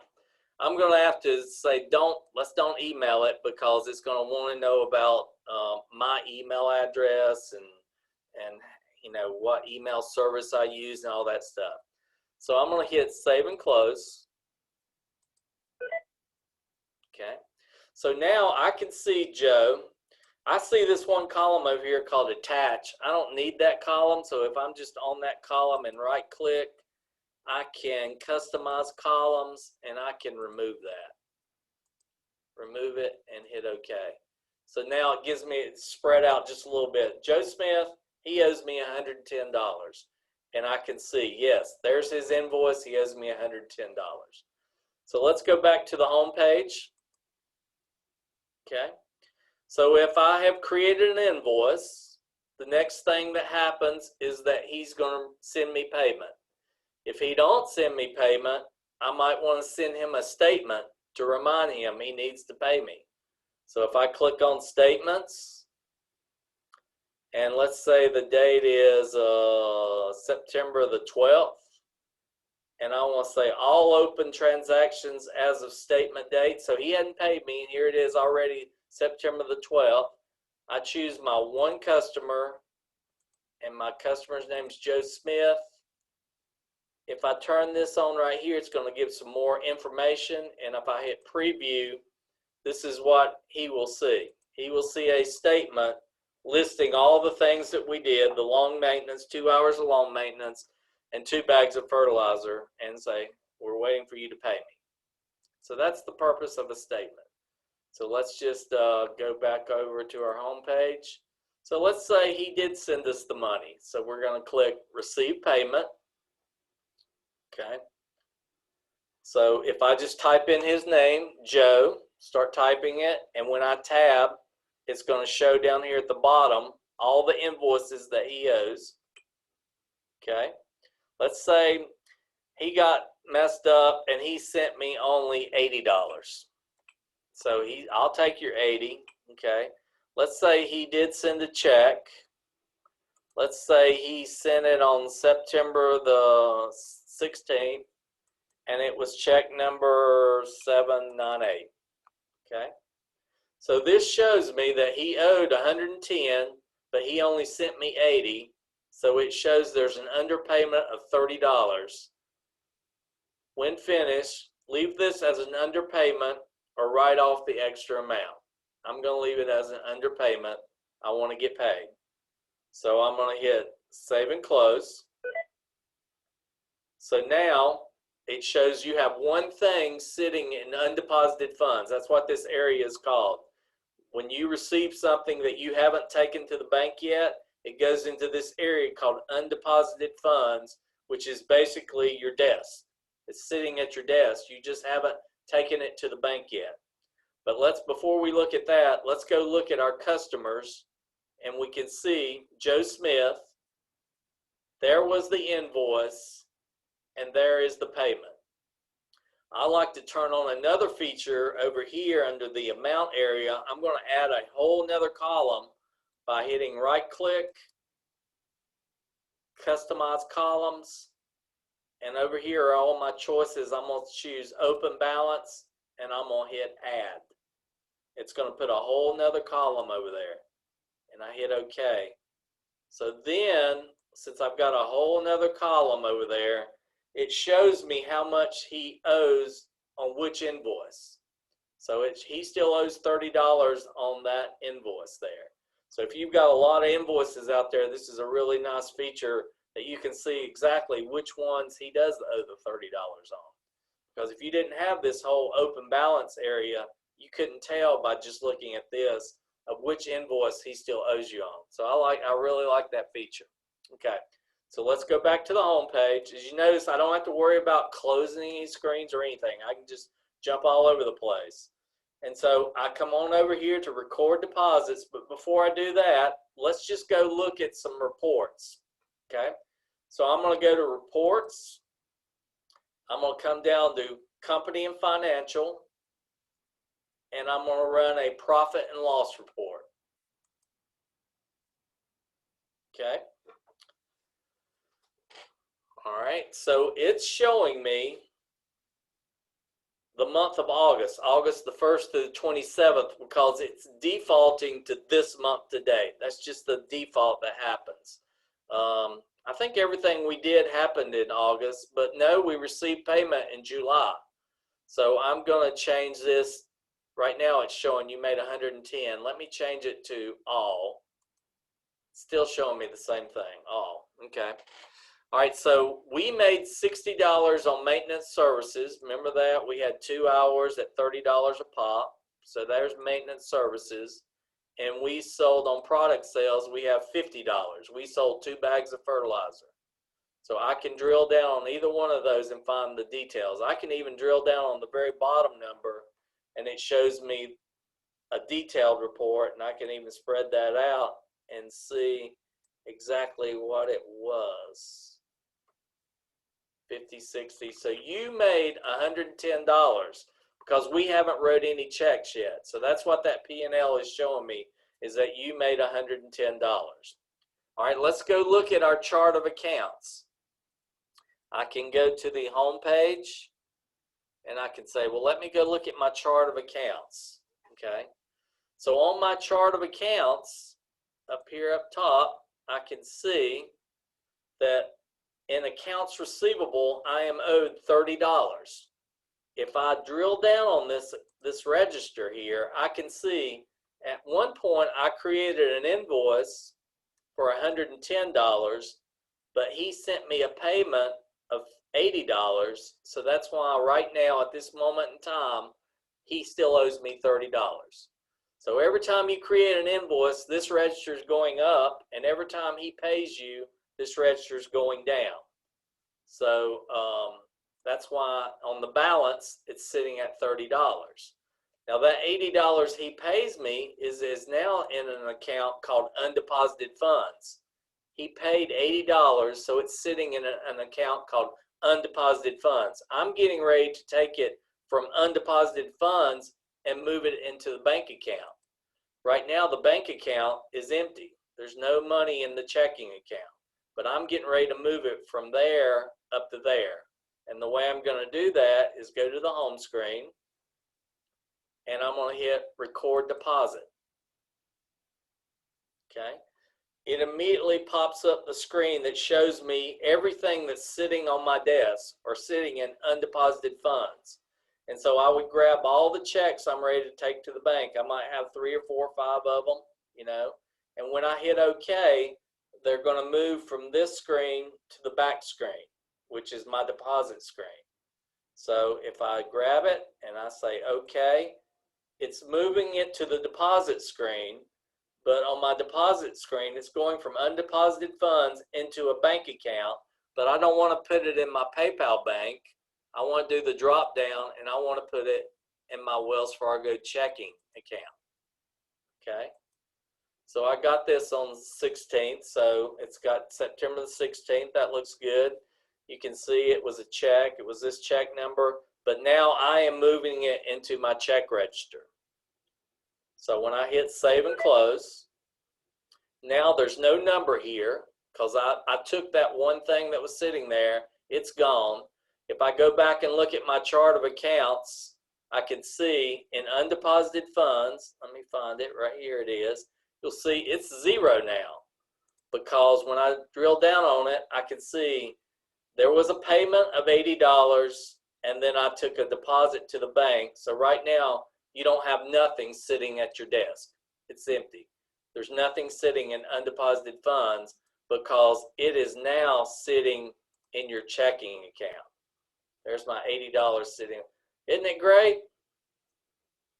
Great. Cecilia, good. You're the only one I can see, so I'm just watching you like crazy. All right. All right. So let's go back to the home page. Okay. Is that looking good? Mitra says it's good. Mitra says it's great. That's great. Awesome. Thumbs up, Kristen. It's a lot. Yeah, it is a lot, but it should make sense. It's kind of common sense. It just takes some time, and you really can't mess up. If you mess up, it can all be fixed. Basically, if it got all the way into the check register, if I messed up, I would just delete it out of the check register. It throws it back into undeposited funds. Maybe I even got to back it on up a little bit more. So you just basically just back it up the way you went forward. You just do it backwards, okay? All right, so that would be, you do an invoice if the people are gonna pay you later. But if the people paid you instantly, you might wanna do a sales receipt. And we don't have sales receipt up here. I'm surprised that sales receipt's not here, but somebody asked a question? I thought somebody said something. Okay. Yeah, speak up. If anybody has a question, I would love to hear any question. It will direct me to answer it and maybe teach the other people something new. Okay, but I don't have sales receipts because there's a difference between an invoice and a sales receipt. They both make you money. An invoice, they're going to pay you later. A sales receipt, they paid you instantly. So let me go and turn sales receipt on. So I'm going to go back over here to edit and preferences. This is where a lot of setup happens. And I'm going to go to, I think it's desktop view, company preferences, and I'm going to turn sales receipts on. Invoices was turned on, but sales receipts was not. Statements was turned on. Entering bills and paying bills was turned on, but I'm going to turn sales receipts on. You can see right here, inventory is cut off, payroll is off, time tracking is on. I didn't mean to turn that on. Sales orders is off, sales tax is on, estimates is on, okay? So I'm going to turn sales receipts on, hit OK. It says I must close all open windows to change this, okay? That's fine. Shut those windows down. Okay, I have modified a report, but I do not need to memorize it. So I'm going to say, no, I don't need to memorize it. Okay, so now if I go back to my home page, there's going to be another thing called sales receipts. And you'll notice here, it's past received payments because on a sales receipt, you did some work and you got paid instantly. Let's say I went and I worked for Tom Jones, okay, tab over. It says, I don't see Tom Jones in your customer list. I'm just going to do a quick add, okay. Let's say I did some long maintenance for him and he paid me instantly. So I'm going to say, I did long maintenance, tab over. Let's say it took me 2.5 hours. So he owes me $75. On a sales receipt, you got paid instantly. So I'll say he gave me cash. Okay. And that's basically it. He gave me $75 cash. So I'm going to hit save and close. So since I got paid, there's one thing sitting in undeposited funds, which means it's sitting on my desk. Okay. So if I hit record deposit, maybe I want to run that cash to the bank. I need to get it in there right away. So I'm going to choose it. When I hit OK, it's going to go to the screen behind it, which is your deposit screen, right? So I hit OK. It's moving it from undeposited funds into my checking account. Let's say that $75, I decided, well, I want it to go into my savings account. All I got to do is change it to savings. I'm going to hit save and close. So now if I go to my chart of accounts, I'm going to see, yes, I have $80 sitting in my checking account, but now I also have $75 sitting in my savings account. Any questions? All right. Let's go run our P&L report again. Does anybody remember what we did to run our profit and loss report? Does anybody maybe in your chat can say, well, you go here and you go there? Or maybe unmute and tell me. Anybody know where I should go? I want to see a P&L report. Nobody? The reports icon? Yeah, well, yep. In fact, if you go to the reports icon, it kind of shows you a whole bunch of stuff that can kind of get you confused. That's one way of doing it. And that is the report right there that we want, the profit and loss standard. But I usually don't go to the reports icon. I usually go to the menu bar and go to reports. And on the menu bar is I can run a company and financial report called a profit and loss standard. I don't usually go the other way, but you're correct. So we go and run a P&L report. It's showing this month to date.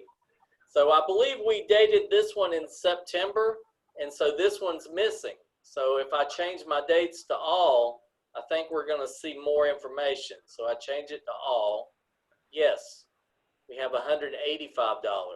And if I change it to all, I can, on this show columns, I can say show it to me by month. And then you can see exactly in the month of August how much you made and how much you made in the month of September. So I really like to, so a lot of times I'll create a P&L report and I'll maybe say this fiscal year to date, okay, and I've got it broken down by month. And so I really like to look at my P&L report this way so I could see exactly in January how much I made and how much I spent in January. And it would tell me, did you lose money or make money? We don't have any expenses on here yet, so it's looking good. So we've only made money in August. Oh, let me show you. Changes to, why is that showing? Oh, it's looking at August 27th, and we're dating stuff on into September. So let me go and change this, not this fiscal year to date. Let me say this fiscal year. That way it's going all the way to December. So, so I've modified this thing and I like it and I'm looking at it a lot. So I might want to memorize this so I don't have to do all this P&L, this fiscal year, break it down by month. So I'm going to memorize this report. So I'm going to click memorize. I'm going to save it in a memorized report group called accountant. And maybe I'm going to put P&L by month is the name of it. Okay. So I hit OK. So now anytime I want to see that report, if I go to reports, instead of coming down here to company and financial, if I go to my memorized reports under accountant, a P&L by month, and there's my report. So that's an example of a memorized report that is very handy. Okay. And as we add more stuff on, we can always just pull this memorized report up and it's going to reflect like the sales, the expenses and stuff. Right now, we only see income. All right, so let's go back to the home page. Does anybody want me to do an example of anything that like you sell that maybe you might be a little confused on? Do I do an invoice? Do I do a sales receipt? A lot of businesses, like especially like retail businesses, they might do a daily sales receipt, one daily sales receipt, and they might say gross sales, $1,000. And then they might put how they got paid. I got $500 in cash. I got $300 in credit card. I had to pay some fees, some square fees or something like that. So a retail store probably does a daily sales receipt, but a lawn maintenance store would probably do a lawn maintenance business would probably create an invoice.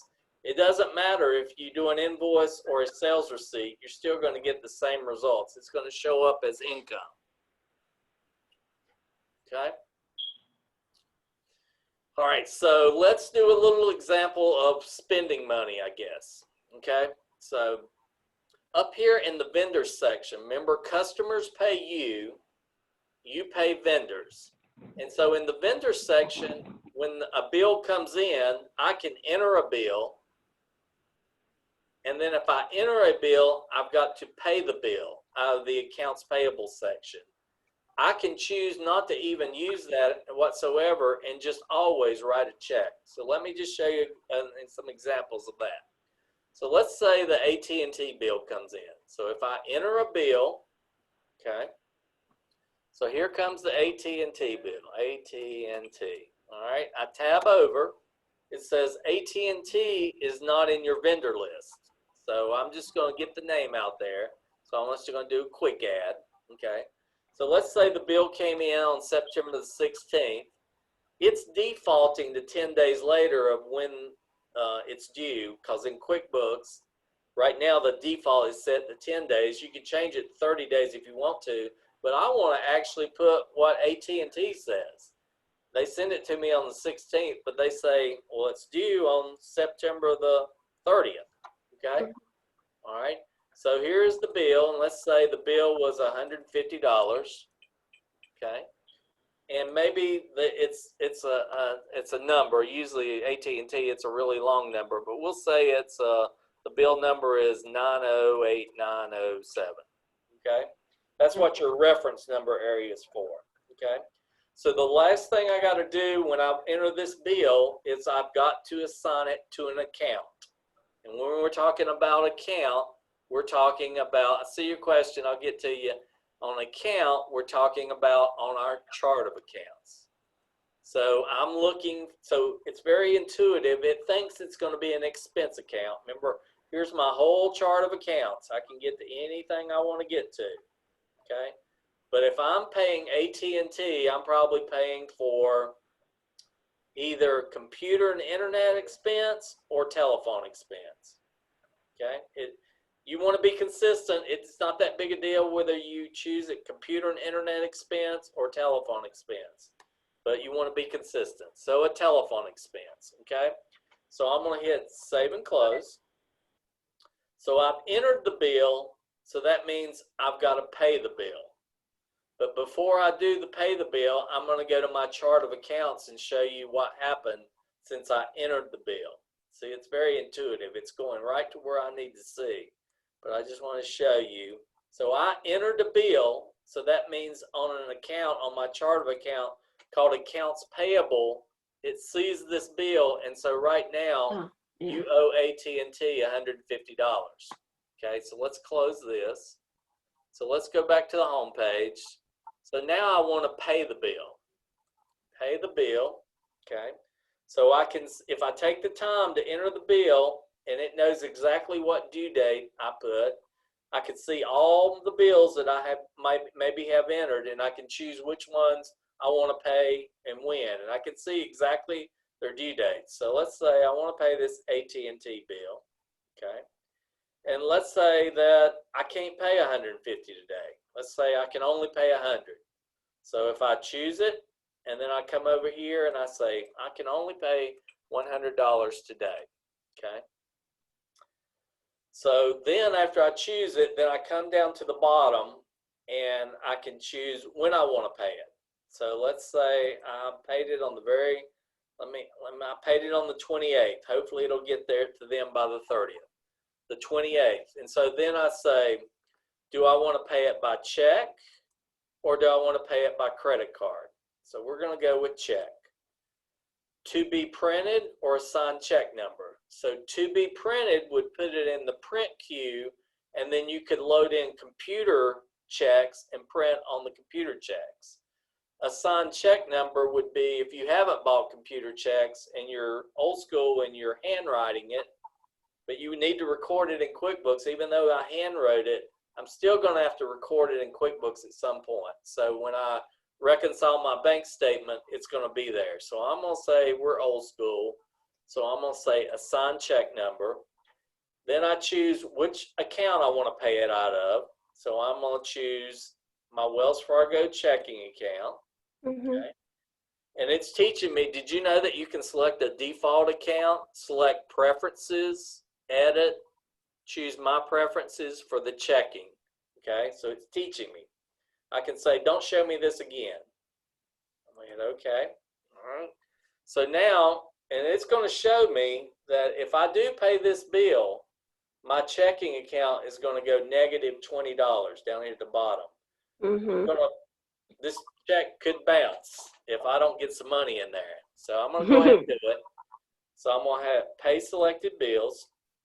So this is my chance to put whether I paid it online or whether I wired it to them, or if I've got a check number to put in. So I'll say I hand wrote it and it was check number 2467. Okay, on September the 28th. That's the date I chose. So I'm going to hit OK. That's fine. Okay. I can go pay more bills, or I can say done.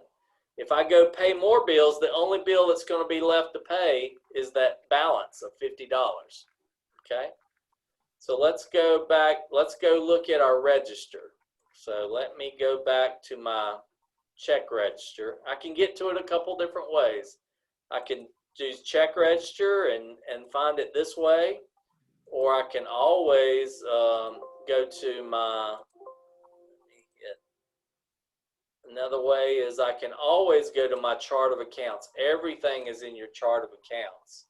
And I want to go back to that register. There's that register. And as you can see, yes, it bounced. It's going to bounce. We don't get some money in there. Okay, $20. So let me just get to a certain point where maybe I needed to put some money in my checking account to start my business off. And so this is like I had to draw it out of my savings account or my personal money, and I had to go open up the bank account with $100. Okay. So I'm going to show you, you hardly ever do journal entries in QuickBooks, but this is an example of where I would want to do a journal entry to put that original $100 in my bank account. I could do it other ways. I can do it without doing a journal entry. In fact, maybe that's the way I should do it. So I'm going to go to the home page. I'm going to hit record deposits. If I'm putting that money into my checking account, okay, and let's say I wanted to do it before I'd done anything. So I'm going to date it August the 1st of 20. And when I do 08/01/20 and tab, it's going to do all the rest of the work for me. In fact, if it's this current year, I don't even have to do 20. I just do 08/01 and tab. It does everything else for me. Okay. So right here, the way that I put that money in there is in this from account. It's kind of weird, but I'm going to say it was, oh, here it knows it's going in the checking account, but it was my personal money. So I'm going to put it under owner's draw. I know that's weird too. Owner's draw, and let's say I put $100. So this is showing that I put my personal money, an equity account, $100 into our checking account on August the 1st. See, this is an example of like I went back all the way to August, just like you can go all the way back to January if you want to. So I'm going to hit save and close. Okay. So let's go look at our register now. It should be positive, which it is, because there's that $100 that I put into it. Okay. So that seems kind of weird to call it owner's draw. And it's just like when you're a sole proprietor, if you've got to take a $50 out of your business, you would call that owner's draw. But let me go to the chart of accounts. Okay. And this equity account right here, I'm going to rename this, call it owner's draw / contribution. It's sometimes I put money in, my personal money in, sometimes I draw money out.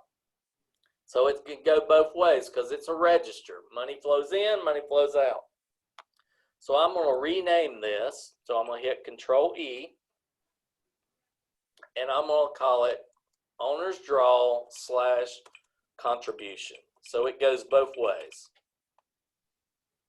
Anytime you're talking about your personal money, that's the way it goes. Now, if I had to write myself a check, I would put it to owner's draw.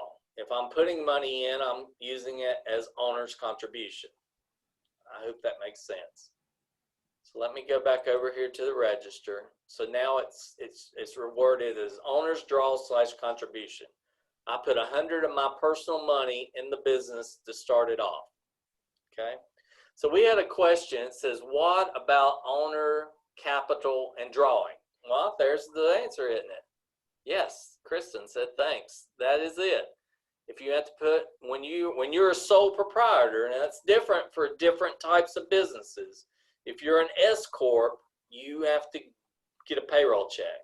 If you're a single member LLC, it's draws and owner's contribution.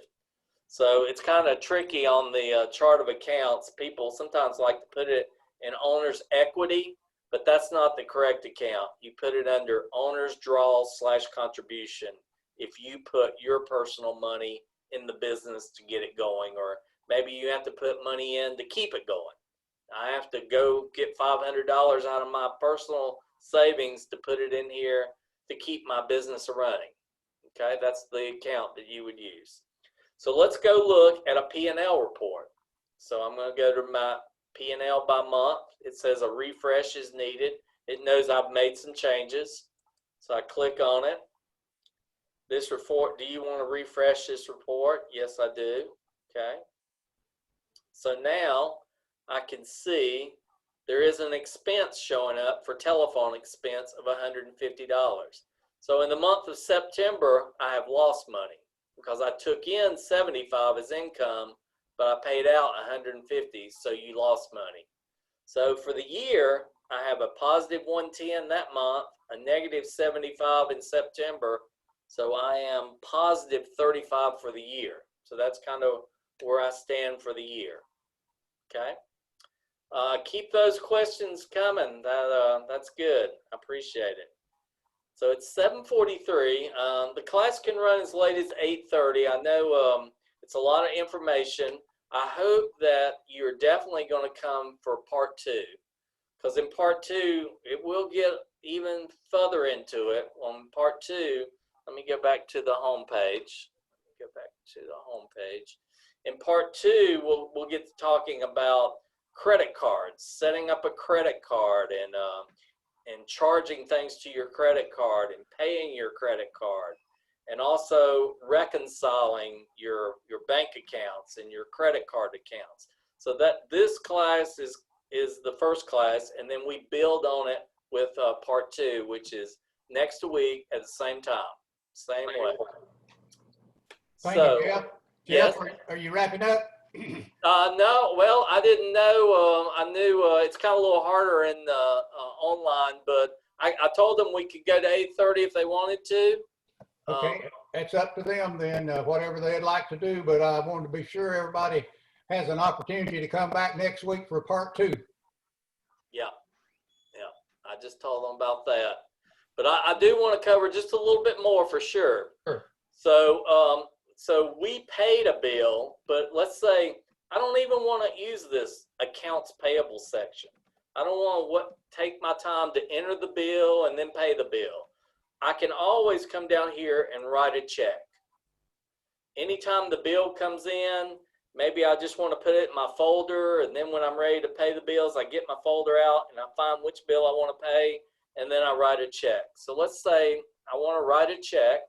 So I popped up, write a check, and so it wants to know, what account do you want to write it out of? I'm going to use our main checking account. Okay. How do you want to pay it? Now this to print right here, it thinks that I'm going to load in computer checks and print it on computer checks that you have to buy. I tell you, the best place to buy them is CompuServe. I think that, or CompuChecks. I believe it's called CompuChecks.com. That's the cheapest place to buy checks. But if I uncheck this button that says print later, it will let me write anything I want to right here. if I uncheck print later, I can write, if I hand wrote the check, I could write in what check number it was, or if I paid it online, I could write the word online. If I uncheck that print later button, I can write any word I want to right there. Or maybe they just draft it. I can write the word draft right there because it's going to record it into my main checking account. And that's where it's going to have to need to be because I'm going to reconcile my credit card. I'm going to reconcile my bank account definitely next week. But so let's say I paid Duke Energy, excuse me, Duke Energy. When I tab over, it's going to say, I don't see Duke Energy in your name list. So I'm just going to do a quick add, especially if I paid them online. I'm not going to take the time. But if I am going to do computer checks, yes, maybe I do want to set it up a little bit more, give a little more information. And if I say, oh yeah, I forgot to put the address. So let's say it's P.O. Box 2467, Charlotte, North Carolina 28978. Okay, tab over. Now when I hit save and close, it's going to ask me a question. Do you want to memorize that date? I mean that address, and I'm going to say yes. All right, so I paid Duke Energy, and let's say I had to pay them $300. Okay. So the last thing, and let's say I'm doing it today. Well, let's roll on into October. Let's say October the 9th is when I paid it online.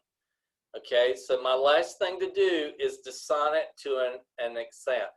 Yeah, CompuChecks.com, yes. And if I do my drop down, if I'm paying Duke Energy, what account would I probably want to use? So I'm looking at all my choices. Duke Energy, and I would say that it's going to be utilities. But let's say under my utilities that maybe I want to differentiate between electric and water and gas, all these different types of utilities. So right here on the fly, if I type the word electric, and tab over, it says, I don't see electric in your chart of accounts. So I'm going to say, well, let's set it up. Well, what type of account are you wanting to set up? Remember, there's 16 different types of accounts in your chart of accounts. Right now, I'm wanting to set up an expense account. Okay, it gives me some examples. I hit continue. And I'm going to make this a sub account of utilities. I do my drop down, I find utilities. So I'm making that a sub, kind of like those insurance accounts. They were sub accounts under insurance expense, general liability, maybe you have auto insurance. So I'm gonna make that a sub account of utilities, $300. So it's done, it's all good right there. So I'm gonna hit save and close. It says you've changed the address for Duke Energy. Would you like to remember it? And I'm gonna say yes. Okay. So now if I look at my P&L by month, I'm gonna be seeing that Duke Energy payment right there. Okay. And it's in the category called electric. So you can, as you can see, Control A is a shortcut to get to your chart of accounts instead of having to go to the home page and hit chart of accounts. There's a lot of shortcuts. Control I opens up a blank invoice, just like Control P, is print. Control A is to the chart of accounts. I'm trying to think of some other ones. But anyway, so there is my chart of accounts now has changed a little bit. I have sub accounts. Let's say, yes, I definitely want to use sub accounts. I'm on my main chart of accounts page, and I want to add a couple new accounts. So we did that on the fly, but I'm going to come down here to account, and I'm going to say, I want to set up a new account. Okay, it's another expense account, and we'll call this one gas. So it's called gas, and it is also a sub-account of utilities. If I know another one I want to put out there real quick, if I hit save and new, it just lets me keep rolling. So gas, electric, water. Okay, I'm going to make a mistake so you can see how I fix it. So I'm going to forget to make it a sub-account. So I'm going to hit save and close. So water is not a sub-account of utilities. So I can open it back up. I think I can even double click on it. No, can't double click on it. You got to do Control E or come down here and Control E or hit edit account. And I can make it a sub-account of utilities. An even easier way is I can grab that little diamond and pull it in one spot, and that's going to make it a sub-account of utilities. So right now, if I hit Control E to edit it, you'll see it's set up as a sub-account of utilities. That's the fun part. The fun part is organizing your chart of accounts. And so even if you had, if you had QuickBooks, you maybe want your business company going, but then you could also get your home finances in QuickBooks. You could set up another company that's just going to, and of course your chart of accounts is going to look a lot different. Like you're probably going to have like haircuts or eating out, or entertainment. You can create all kinds of accounts to kind of keep an eye on your personal finances. But that's the great thing about desktop is you can have as many companies as you want. Okay. So let's run back over here to our P&L. Okay. So I think we're understanding it. So we spent $300 on electric and $150 on telephone. And we can see in October, it was a loss because I don't even have any money coming in October. So for the year, I am at a loss. I'm negative $265. So that's not good. All right. So we're looking at the P&L report, but let's take a look at the balance sheet report. That's your other financial report. So if I go to reports, company and financial, not a profit and loss report, but a balance sheet report. I come all the way down, there's a little line there. Company and financial, balance sheet, standard, okay? So it's at a point in time, so let's roll this date all the way. I think we were putting stuff all the way into like October 31st. So I'm on change my date and I hit tab. So at this point in time, this is where all of my accounts stand. Right now, my Wells Fargo checking is negative. My Wells Fargo savings is 75. So let's just go make sure our checking is negative. I don't remember it going negative, but now I do because I remember we wrote a $300 check, right?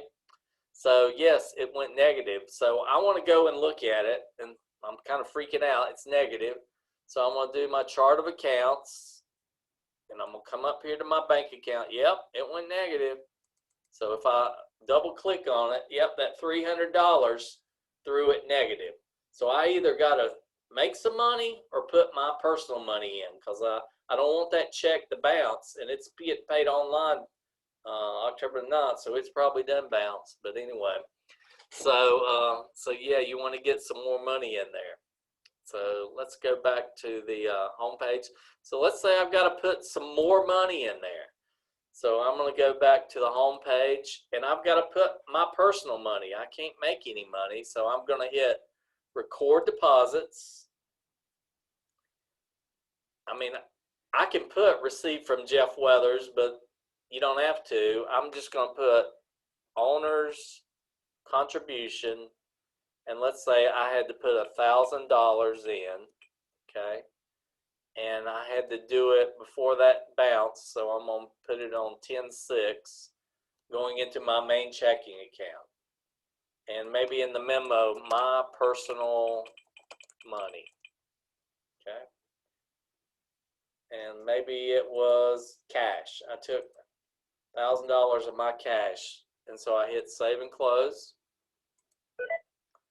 So now in my register, I should have a little money in there. I look at my register, There's my $1,000 that I put in.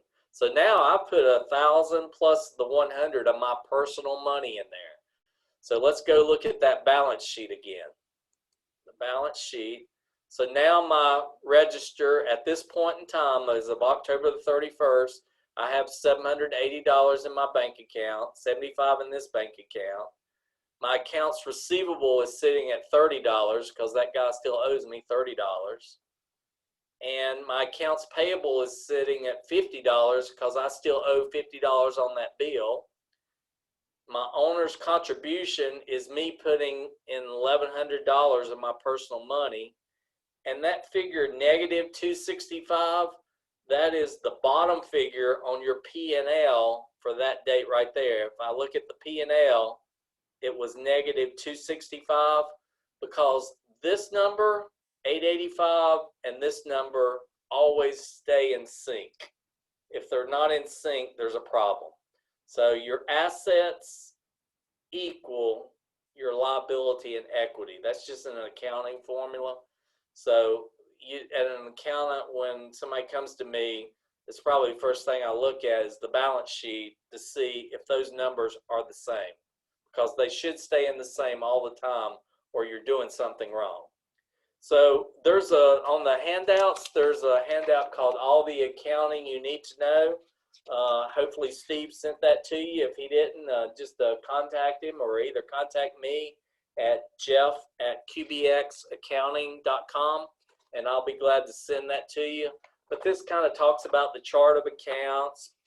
It even talks about accrual accounting versus cash accounting. And we'll get a little bit more into that next week. So next class is going to go a little bit deeper.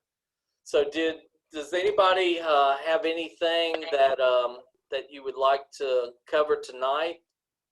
Hey, Jeff, have you looked at the chat box? I have. Okay. Seen Yeah. all that? Will you spell that for the checks? Yeah, CompuChecks. That is correct. Okay. All right. Shall see we'll return for part 2. Great. She'll be front and center. So does anybody want me to cover anything, review anything that I've done? That's kind of a quick introduction. Next week we'll talk about reconciling the bank account.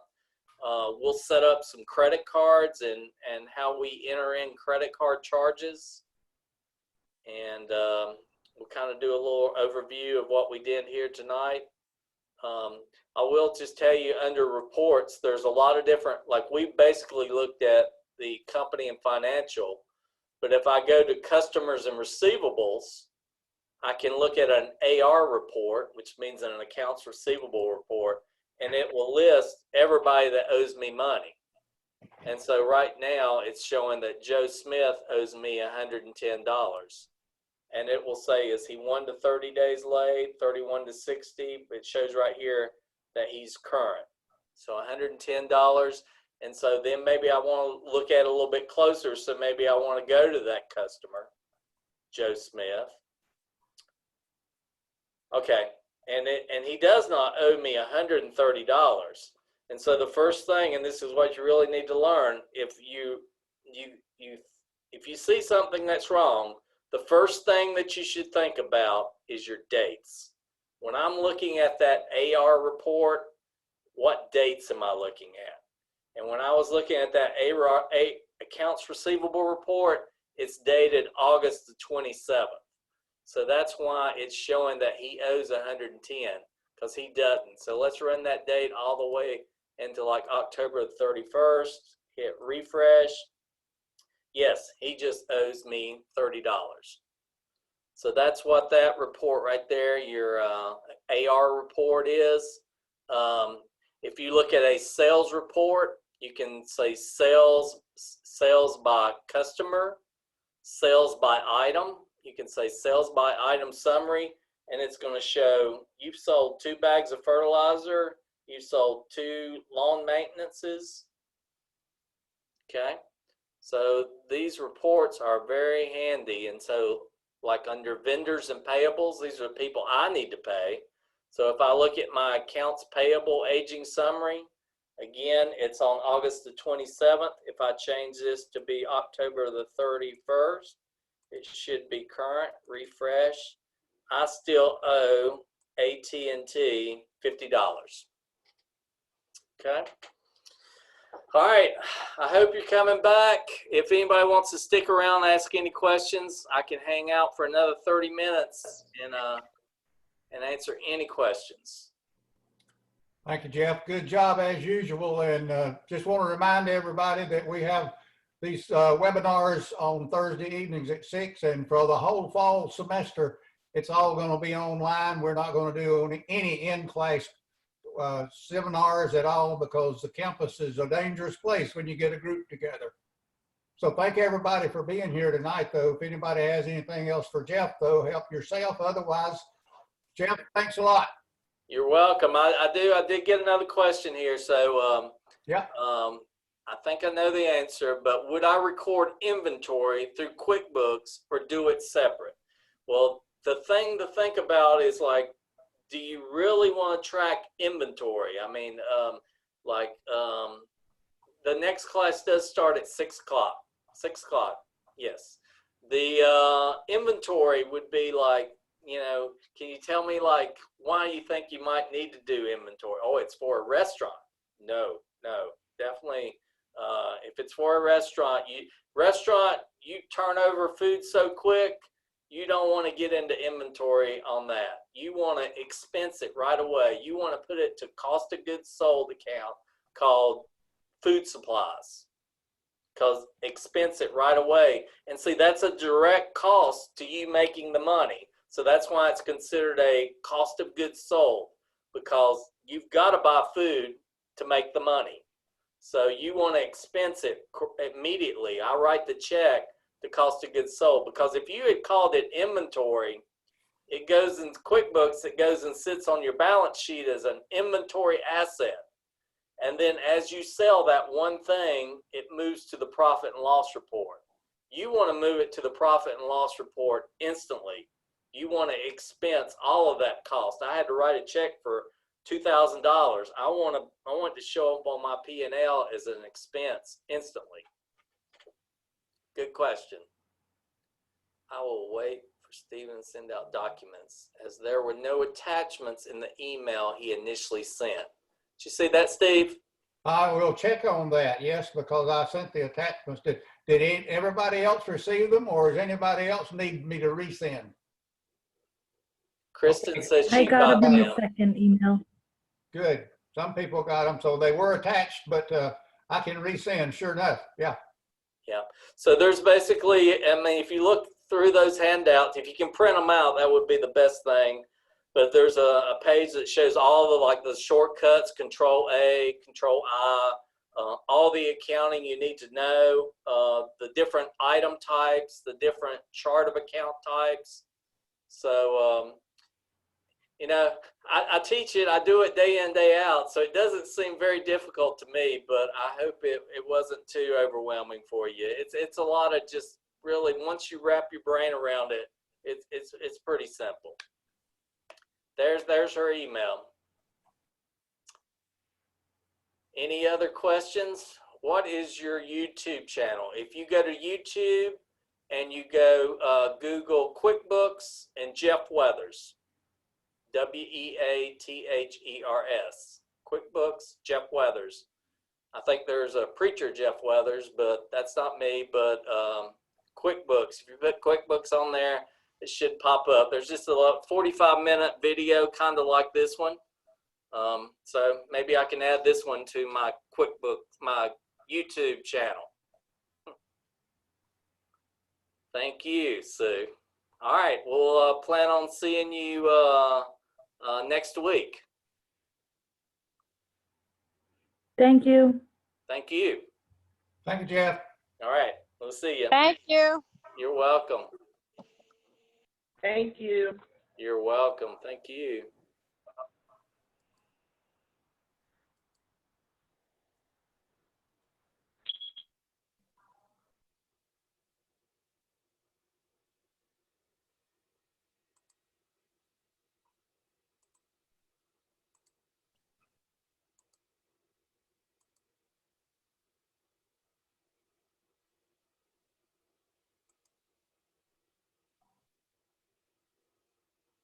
Busy screen you got there. Yeah. Yeah, a lot going on. All right, Steve, I'll see you later. Okay, thanks, Jeff. Good job. Bye-bye. Thank you.